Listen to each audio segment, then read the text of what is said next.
Welcome to Cut to Fit.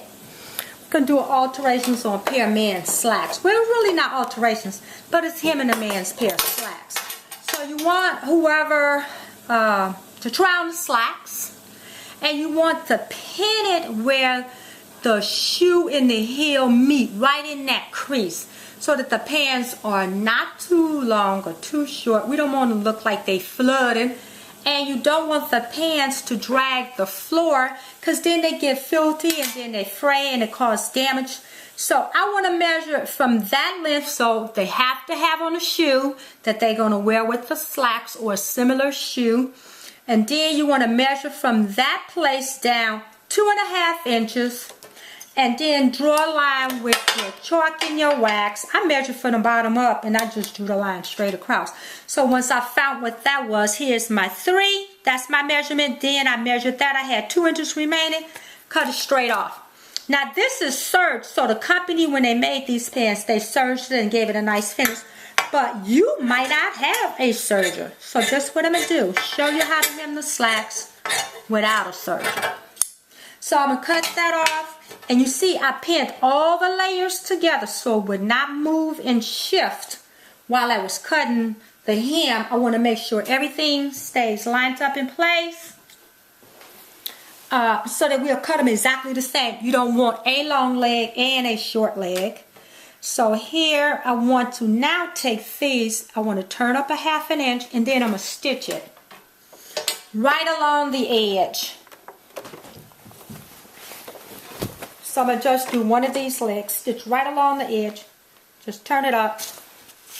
And then we're going to use that so it have a nice finish. So we're not going to do a zigzag finish, just a little, flip it up, line it up, let your machine stitch right along the edge, create a nice finish. Now this is black, even though we're not going to see it, but we would always want the thread to match.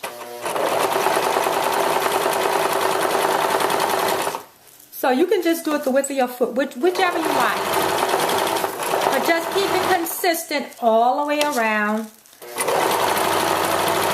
Now I worked at this place briefly, and they used to put twill tape on the inside of the pants leg.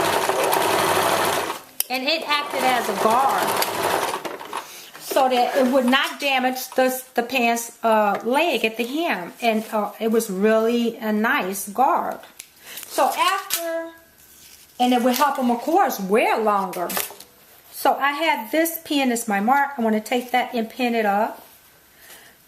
This is the way I do mine.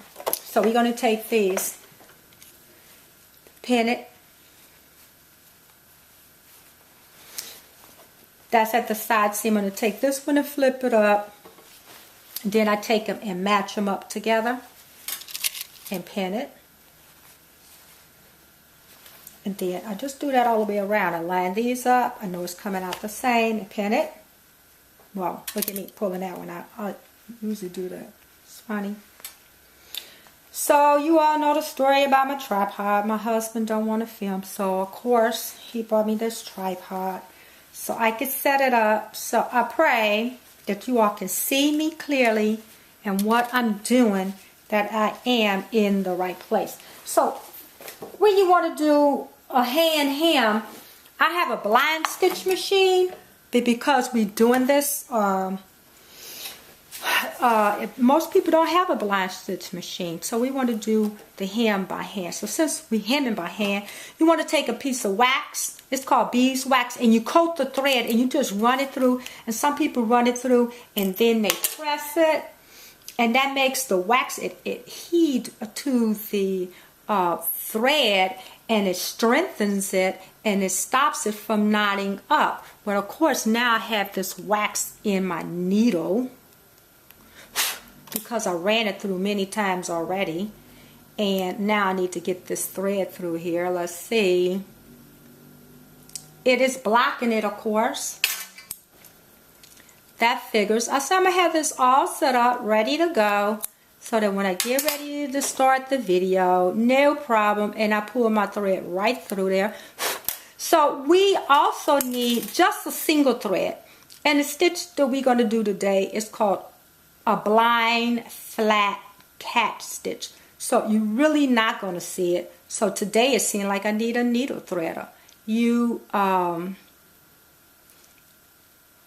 thread don't match because of this purpose is so you can see the stitch.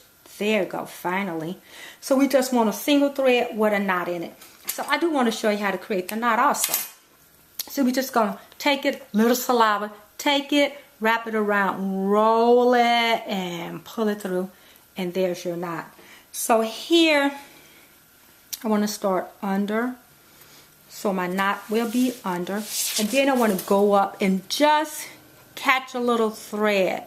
Well, this is the seam, so it's not going to show. And then I want to go down right under my thread and catch a stitch, come across. And then I want to go up and just prick a little thread. It's nice and strong because this wax has coated it many times and it's not going to knot. That's what's beautiful about the beeswax. So you see it's making those little X's. So even if it's shoe heel, and if we keep it just above that seam, just above that fold, and just catch a little prick. And then come down, and you always working to the right. So I'm going to my right, up, come across, and then this thread is up on the top, and then I just catch a little prick, and I go again to my right, and I just continue like that. This is the most secure hem that I know that you can do, and because you're catching just a little prick, look at this. Even with this the wrong color, you cannot see the stitches. You cannot see that thread. You see how light this thread is on the wrong side. But when I go here, you can do it wider at the bottom. That's okay. But when you go to the top, try and keep them like a ½ an inch apart. Just catch a little prick. And your shoe heel, you know, it's hard to get caught in between there and rip this hem out. And if it do, the whole thing is not going to come out. It might be a small section.